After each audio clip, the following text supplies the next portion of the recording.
Bonjour à tous, avec l'aide de Dieu, nous allons étudier le traité Sota d'Afem Aleph Hamoud Bet 41b. Nous avons appris dans la Mishnah, la Parashat HaMelech commence à dérouler les passages que le roi lisait au peuple juif tous les 7 ans, l'année du Hakel. Le Shamash prend le Sefer Torah, le donne au Gabbai, le Gabbai le donne à l'adjoint au Kohen Gadol, l'adjoint du Kohen Gadol le donne au Kohen Gadol, et le Kohen Gadol le donne au roi. Voyons sur le texte. Le Shamash prend le Sefer Torah. Le Rosh HaKnesset, il le donne au Gabbai, donc au dirigeant de la synagogue, etc. Jusqu'à ce que ça arrive au roi. La Gemara dit, Shamat Mina, j'en déduis de là, que on peut donner, accorder de l'honneur à l'élève devant le maître. Vu qu'ici le maître c'est le roi, et on donne de l'honneur au Gabbai, à l'adjoint du Kohen Gadol, au Kohen Gadol, et seulement après le roi. La Gemara dit non. Amarabaye, Abaye dit, Kula Mishel Kvodo de Melech. Ici, tout le respect, c'est uniquement pour le roi. Pour montrer comment le roi, il est très très haut. Dans les échelons, il y en a plusieurs avant lui, et seulement après, on arrive au roi. Donc tout, c'est pour l'honneur du roi. Puis dans la Mishnah, on avait dit que que le roi, lorsqu'il reçoit le Sefer Torah, il est debout. Puis après, lorsqu'il lit dans le Sefer Torah, il lit assis. À l'exception que Agrifas Amelech, le roi Agrifas, Ahmad, lui, il s'est mis debout, Vekibel, il a reçu le Sefer Torah, Vekara, Omed, il a lu aussi lorsqu'il était debout. Alors, la Gemara s'arrête sur le fait que Omed, Michal de Yoshev, si tu dis qu'il est debout, ça veut dire qu'il était assis. Pourtant maître a dit David Bilvad, que qui est-ce qui peut s'asseoir là-bas? C'est uniquement dans la Hazara, dans la cour du temple, uniquement les rois de la lignée de David. Comme Rashi nous dit le Malch Bet David, et Rashi nous explique la question, le problème ici. Avallo le Malch Bet Hashmonaïm, non pas au roi de la maison de Hashmonaïm. Car la Mishnah, elle était donc à l'époque, à la fin et après, le deuxième temple. À la fin du deuxième temple, il n'y avait pas des rois de la lignée de David, c'était des rois de la lignée de Hashmonaïm, donc qui étaient Cohen. N'en parlons pas après, quand c'était Hurdus, l'esclave, qui a repris la place. Mais même avant ça, lorsque c'était des Hashmonaïm, donc c'était des Kohanim, et non pas de la lignée du roi David. Alors comment ils peuvent s'asseoir dans la Hazara? Comment ils peuvent s'asseoir dans la Hazara? La Gemara répond... Et la Gemara d'abord explique, Shenam, il a dit, Vayavu David, que le roi David il est venu, Vayeshev lifnei Hashem, il s'est assis devant Hashem, Vayomer, Vegomer, il a dit, etc. Il a dit, qui suis-je pour m'asseoir devant Kadosh Baruch Hu? Mais en tous les cas, il était assis là-bas. La Gemara répond que dans Mara Frise, il a dit, Bezrat Nashim, il s'agit dans la cour des femmes. C'est pas la cour des femmes, on peut le voir ici. Nous avons la cour des femmes, ça c'est Ezrat Nashim. Donc ici, il pouvait s'asseoir, même un roi qui n'est pas de la lignée de David. Par contre, quand on dit s'asseoir dans la Hazara, c'est ici. Là, on voit donc il y a les malotes, les marches de la porte de Nicanor, et uniquement après la porte de Nicanor, à partir de cet endroit-là, ça c'est la Hazara dans lequel uniquement les rois de David peuvent s'asseoir. Donc, ce que la Gemara répond, que la Gemara Frise a dit, Be'ezrat Nashim, il s'agit donc de la cour des femmes. Achanami, ici aussi, donc c'est Be'ezrat Nashim, qu'on parle que le roi s'assoit dans la cour des femmes, même s'il n'est pas de la lignée de David.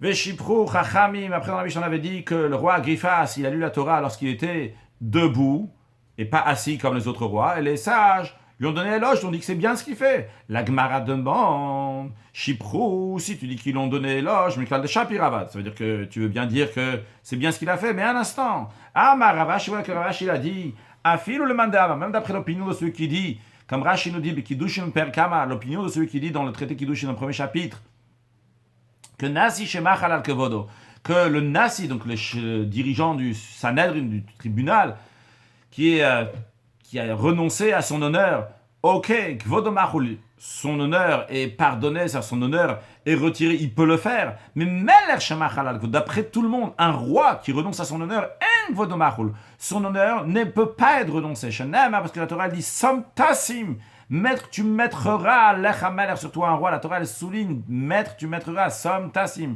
Pour dire j'étais Mato Alech, sa crainte du roi, tu dois être sur toi tu dois l'avoir sur toi tout le temps. Alors comment est possible que le roi il a lu debout et que les sages disent c'est bien? La Gemara répond Mitzvah Shane, c'est différent lorsqu'il s'agit d'une mitzvah. Lorsque c'est une mitzvah, eh bien le roi peut renoncer à son honneur.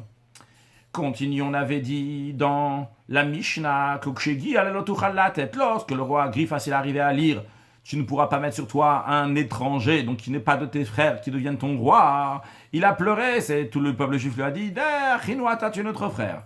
Tana, on a dit dans une braïta. Mishmene Rabinatan, Rabinatan, Dotasha.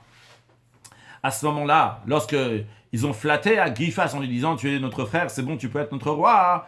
Les ennemis d'Israël, c'est une manière de parler du peuple juif lui-même, mais quand on dit quelque chose de mal, on dit les ennemis d'Israël sont devenus passibles de destruction. Car ils ont flatté Agrippas. Comme on verra l'explication dans un instant dans Rashi. Rabbi Shimon ben Chalafta, il a dit, depuis le jour où la puissance de la flatterie s'est renforcée. Donc, ce jour-là, d'après Rashi, comme il dit, donc la force de la flatterie, lorsqu'ils ont flatté Agrippas, c'est vrai, la mère de Agrippas était juive, et donc il était le frère des juifs, mais Raoul, d'après Rashi, il n'était pas correct, il n'était pas digne pour être roi. Pourquoi? Car c'était un serviteur, Vezila Milta, c'est pas respectueux pour le peuple juif.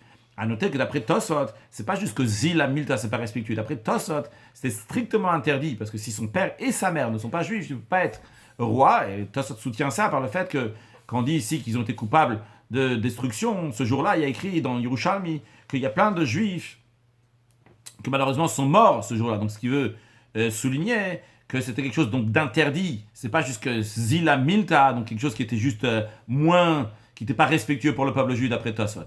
En tous les cas, à partir de ce jour-là, que la force de la flatterie s'est renforcée, ni tavtu adinim, les jugements sont devenus, devinrent pervertis, comme Rashi nous dit, tavtu adinim, shechnifu adayan il baladin, car les juges, donc on flattait les gens qui venaient chez eux. Venit kalkelu amasim, les actions, ils sont devenus corrompus. Comme Rashi nous dit, venit kalkelu amasim, car chez Hagdolim, Raou Ovre Aver, car les grandes générations, ils ont vu ceux qui transgressaient des fautes. Ils n'ont pas transgressé à cause de la flatterie qu'ils faisaient à la place de transgresser. Et encore une chose, Rabbi Shimon nous dit qu'à partir de ce moment-là, un homme ne peut pas dire à son ami, que mes actes sont plus grands que tes actes, comme Rashi dit. Vu qu'ils n'ont pas protesté les gens qui transgressaient, la génération a pris leurs actions. Il se trouve que tout le monde transgressait. Daraj Rabbi Yehuda Bar Marva, Rabbi Yehuda qui vient de l'Occident, a interprété, Rabbi Shimon Pazi qui a interprété que on a le droit de flatter les méchants dans ce monde-là. Il dit, lorsque Mashiach viendra, la personne qui est vile, on ne va plus l'appeler généreux. Ou les kilai lo yom ha-shoah, à la personne qui envie toujours plein de choses, on ne va pas dire qu'il est noble. Alors cette expression lo yikare, en général, lo yikare, c'est une situation qui aura lorsque Mashiach va venir. Comme Marsha explique que d'après cette interprétation ici, lo yikare, c'est interdit. Lorsque Mashiach viendra, ça sera interdit d'appeler à quelqu'un qui est vil, donc qui est généreux, et quelqu'un donc, qui envie plein de choses comme ça. On va l'appeler quelqu'un qui est, on ne l'appellera pas quelqu'un qui est noble. Mais du fait qu'on dit que dans l'avenir, ça sera comme ça, eh bien, sous-entendu qu'aujourd'hui, Mikrat Ba'olam Hazeh, cela implique que dans ce monde-là, pré-messianique, eh bien, on a le droit de flatter un rachat. Rashi le kilai, l'expression de kilai, lachon kaltanashi, le langage de mon âme envie. Alors ici, de quoi on parle? Ce kilai qu'on appelle qui est noble, shemitav elishtotiainta, quelqu'un qui veut toujours boire du vin, on dit que c'est un noble. Quand Mashiach viendra, on ne va plus passer la pommade de flatter ces gens-là. Rabbi Shimon ben Lakish, d'où on sait qu'aujourd'hui on peut flatter un rachat, mais de ce verset-là, qui on sait que Yaakov, le troisième des patriarches, avait un frère Esav qui le détestait. Et quand ils sont venus à la rencontre après des années qu'ils ne sont pas vus, Yaakov dit à son frère Esav, prends mon cadeau, j'ai regardé ton visage, et j'ai vu ton visage, c'est comme voir le visage d'un ange. Et tu as été apaisé par moi. Waouh! Il a flatté Esav, il a comparé à un ange pour se protéger à lui-même. Donc, on peut flatter un rachat. Mais la Gemara dit, ou pliga de Rabbi Levi, cet enseignement de Rabbi Shimon ben Lakish ne va pas dans le même esprit, n'est pas d'accord avec l'enseignement de Rabbi Levi. Amar Rabbi Levi dit, Masha shel Yaakov et Esav, l'histoire entre Yaakov et Esav, le mad à quoi ça ressemble, les Adam shezimel et Travero. un homme qui a invité son ami. Vehiki Boshevakash Logo. L'ami, il a vu que celui qui l'a invité, donc l'invité a vu que celui qui l'a invité, son hôte, veut le tuer.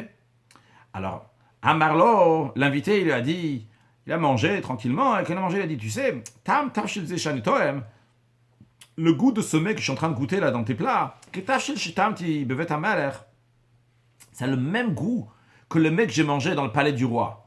Waouh, l'autre, le hôte, Amar, il se dit, Yad Ale Malka, le roi, il le connaît, il a de bonnes connexions celui-là. Mistefé, donc il a peur de lui, le cat, il ne va pas le tuer. De la même manière aussi, lorsque Yaakov, il a dit à Esav, j'ai vu ton visage comme celui d'un ange, c'était pour le dire, j'ai des amis, j'ai des bons amis les anges, donc tiens-toi à carreau, fais attention à ce que tu vas faire. Rashi ou Pligad Resh Lakish, Damar Lachnifol Esav Nitkaven. Donc l'enseignement de Rabbi Levi n'est pas d'accord avec l'enseignement de Resh Lakish, que Resh Lakish a dit que lorsque Yaakov, il a dit à Esav, j'ai vu ton visage comme celui d'un ange, c'est pour le flatter, le marlo, pour le dire, Haïti Panecha Kirot Pneve Gomer, j'ai vu ton visage, comme on voit le visage d'un ange. Pliga de Rabbi Levi. Donc cet enseignement n'est pas d'accord, en désaccord avec celui de Rabbi Levi. Des Amar qui a dit Lolach Nifonit Kaven. C'était pas pour le flatter, là, les Ayem Alav, pour lui faire peur, ou le Dio, pour l'informer, Shurag Ilirot Malachim, qu'il a l'habitude de voir des anges. Encore un enseignement qui concerne la flatterie. Amar Rabbi Lazar a dit Kol Adam Sheish Bo Chanoufa. Tout homme qui a de la flatterie, Mevi Afle Olam, il amène de la colère sur le monde. Il y a écrit Vechan Felev, que ceux qui ont un cœur flatteur, il y a Simu Af, ils amènent la colère d'Hachem. Velohod, non seulement ça, la chaîne Filato Nishmat, celui qui flatte sa prière n'est pas entendu chez Damar, car il est dit Lo Yeshavu, qui a Saram, ils ne vont pas implorer Dieu car il les afflige, lorsqu'il les afflige. Qu'est-ce que ça veut dire? Voyons Rashi, on va mieux comprendre avec Rashi. Lo Yeshavu, qui a Saram, Kshiavu ala Misurim, lorsque les souffrances vont venir, donc qui a Saram, ici dans le langage donc de souffrance. Loyo ilam shua, ça va pas les aider. Shua, le yeshavu, leur cri, leur prière, va pas leur aider. Siman, dans la Gemara nous donne un moyen mnémotechnique pour se rappeler des interprétations que Rabbi Lazar va nous donner à propos de la flatterie. Un qui parlera donc de af, ubar, deuxième ubar, troisième guindom, quatrième beyado, cinquième nida et sixième gola. Ah, Rabbi Lazar il a dit, kol adam shiesh bo chanoufa, tout homme qui a en lui de la flatterie, afilu barim shebime iman, même les fœtus qui sont dans le ventre de leur mère, mais kalm motomodi, cette personne qui a de la flatterie. D'où il apprend ça? Shenemar, car il est dit, Omer la rachat tzadik, tzadikata, celui qui dit, oh méchant, tu es injuste, igvu amim, les peuples vont le maudire, izamu le umim, les umim, les nations vont se mettre en colère contre lui. Non, l'expression de ikvu, kov, kabo, ça vient de la même racine. Ve'en kov la klala, l'expression de igvu, kuf, vet, kov, ça vient dans le langage de malédiction. Shenamar, comme il est dit à propos de Bilam, lorsqu'il est venu maudire le peuple juif, il a dit à celui qui l'a invité, à Balak, il lui a dit, qu'est-ce que je peux faire, le kabo kel, que Dieu n'a pas maudit. Kabo, kuf, vet, l'expression de maudire. Maintenant, où sont les fœtus ici? Ve'en le'om el ha'ubarim, l'expression du verset qui dit Isamu le'umim, les nations ici, ça fait référence au fœtus. D'où on apprend ça? Parce que lorsque Rivka, elle avait des enfants, des fœtus dans le ventre qui bougeaient beaucoup, et elle se demandait qu'est-ce qui se passait. On lui a dit Shanam arul hom mil hom yemat. On a dit un léhom sera plus puissant que l'autre léhom, qu'une nation sera plus puissante que l'autre nation. Mais c'est léhom là, là-bas, c'est des fœtus. Donc quand on dit là, dans ce verset-là, celui qui dit au Racha, tu es un tzaddik, donc que vous vont le maudire. À la fin du verset, c'est le umim. Le umim, donc c'est les fœtus. Même les fœtus vont le maudire. Comme ça, enseigne Rabbi Lazar. Amar Rabbi Lazar, encore un enseignement de Rabbi Lazar à propos de la flatterie. Que kol adam sheish bo chanoufa, tout homme qui a en lui de la flatterie, nofel baginom, il finit par tomber dans l'enfer. Il tombe dans l'enfer. Shenemar, il est dit, oh yomrim la ratov, malheur à ceux qui disent le mal c'est bon, la tovra, que le bon c'est mal, vegomer, etc. Maktiv achav, qu'est-ce qui est écrit après cela? Il y a écrit la chen, c'est la raison pour laquelle. Que echol kash leshon esh. De la même manière qu'une langue de feu consume de la paille, et que la flamme pulvérise le chaume, etc. Eh bien, Gomer, etc., dans la suite du verset, il y a écrit que ainsi leur racine de ces personnes-là sera comme de la pourriture, et leur fleur sera emportée comme de la poussière. Donc voici cette comparaison qui ont détruit par le feu, qui fait référence au Gehinom, donc des gens qui disent que le ras c'est top, que le mal c'est bien, donc c'est des flatteurs. Ah, ma Rabbi Lazar, il a dit, tout celui qui flatte son prochain, sauf Nofel Beyado, il finit par tomber dans la main de son prochain. Mais Nofel Beyado, s'il ne veut pas tomber dans la main de son prochain, eh bien Nofel Beyad Banav, il va tomber dans la main de ses enfants. Mais Nofel Beyad Banav, s'il va tomber dans la main de ses enfants, ben Nofel Beyad Ben Beno, il va tomber dans la main de son petit-fils. D'où on apprend ça? On apprend ça du prophète Yirmiya. Il est dit, va yomer Yirmiya el Hanania. Yirmiya a dit à Hanania, Amen Kenya c'est Hashem yakem Hashem dvarecha. Amen, que Hashem fasse comme tu as dit, qu'Hashem établit, accomplisse tes paroles que tu as prophétisées, que les ustensiles du temple vont revenir de Babylone. De quoi s'agit-il? On est à la fin du premier temple. Il y a déjà la Galut Yechonia, il y a déjà donc des Juifs qui sont partis en exil en Babylone. Il y a déjà des ustensiles du temple qui ont été amenés à Babylone. Le prophète Jérémie nous dit que bientôt, il est en train de prophétiser, que bientôt il va y avoir la destruction du temple. Et il y a un prophète qui s'appelle Hanania, qui donne une fausse prophétie, et qui dit que dans 2 ans, tous les ustensiles vont revenir, les gens vont revenir, tout va bien se passer. Et Yirmiya, à la place de lui dire, tu es un faux prophète, il lui dit, Amen, qu'Hachem accomplisse tes paroles. Il n'aurait pas dû lui dire ça, c'est considéré la flatterie. Comme on voit dans le commentaire de Rashi, Yirmiya a dit prophète. Hanania, comme la Dvorazakan explique dans le Tanya, que Hanania était oui un prophète. Il appelle Hanania un Navi.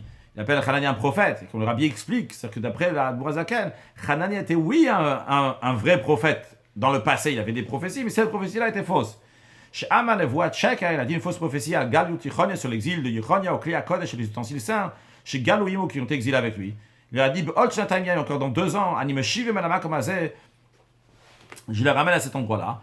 Et qu'est-ce qu'il a dit, Yirmiya? Il a dit Amen, Kenya c'est Hachem. Il a dit Amen, qu'ainsi fasse Hachem. Eh bien, Chanoufa Izo, c'est une flatterie. Shayalolomar, Behedyak. Il aurait dû dire clairement Shakeratanibe. Il aurait dû dire tu dis un mensonge. Ok, donc ça, c'est ce que Yirmiya il a fait. Maintenant, voyons la suite des années plus tard, qu'est-ce qui s'est passé. Il y a écrit, au Ktiv, il est écrit, Ivaï ou Bishar Binyamin. Lorsqu'il était dans la porte de Binyamin. Voyons Rashi, Ivaï ou Bishar Binyamin. Rashi encore sur Dafmema, la famoud bête.